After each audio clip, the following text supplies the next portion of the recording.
ជួយផងឥឡូវជួយខ្ញុំផងជួយខ្ញុំផង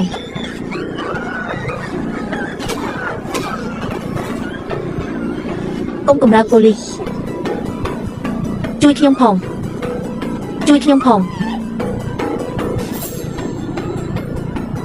កុំកម្រើក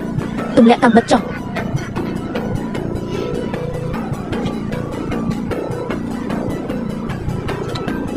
ឯងគួរតែប្រយ័ត្នជីវិតដែលនៅក្នុងដៃយើងល្អជាង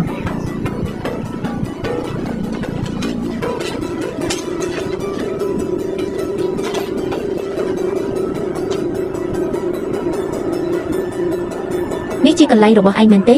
ខ្ញុំត្រូវតែសម្លាប់ពួកសម្រាមទាំងនោះជាមុនសិនឯងចង់បានអីទុករបស់របរទាំងអស់នៅលើខ្លួនឯងចុះមករួមទាំងនាងផងដែរពួកឯងអាចចាក់ចេញទៅបានហើយ